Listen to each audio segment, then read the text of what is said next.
What if, every time you say, I want, you're accidentally reminding yourself that you don't have? What if wanting isn't always the beginning of manifestation, but the language of lack? And what if the greatest difference between faith and wanting is that one believes it's already on the way, while the other keeps confessing its absence? Let me share a story that really helps paint the picture. There was a man named Elias. For as long as he could remember, he never felt like he was meant to stay where he was. He was grateful for his job, he worked hard, he respected the company, but deep down, there was always a quiet conviction he could never explain. He believed he was created for more. One afternoon, Elias and his coworker Micah were called into the owner's office. The owner quietly slid 2 identical envelopes across the desk. Inside was a single letter. In 6 months, I'll be retiring. One of you will become the next owner of this company. That was all. No explanation, no instructions. The 2 men walked out together, holding the exact same promise. But they didn't carry it the same way.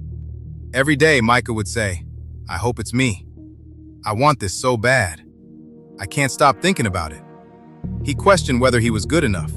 He wondered if the owner might change his mind. Elias was different. When he read the letter, he smiled. Something inside him whispered, this is what you've believed all along. He folded the letter, placed it in his wallet, and read it every morning. He continued learning the company's finances. He continued paying close attention during every meeting. He continued treating every employee with respect.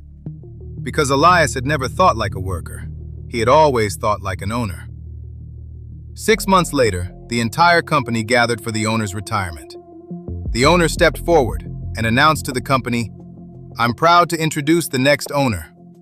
He looked at Elias, walked over, and placed the keys into his hand. The difference was never the letter. Both men received the same promise. The difference was what the promise reflected back to them. When Micah looked at the letter, he saw what he didn't have. Every day he kept saying, I want it. I hope it's me.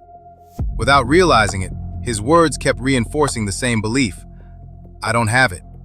And every decision he made flowed from that belief. Elias looked at the very same letter and saw something completely different. He saw a reflection of what he had already believed about himself. The letter didn't create his faith, it revealed it. Maybe that's why Scripture says, according to your faith be it unto you. Faith isn't pretending something exists. Faith is becoming the person who lives as though the promise is already unfolding. Wanting keeps asking life to give you what you believe is missing. Faith quietly prepares for what it already believes is coming. The moment your belief changes, your decisions begin changing too. And once your decisions change, your life eventually follows. Because you'll never consistently live beyond the person you believe yourself to be. The greatest miracle isn't receiving the promise. It's becoming the person who truly believes it. This is the quote room, where words wake minds. Some things don't need a reaction, just a reflection. Just a few thoughts I had on my mind.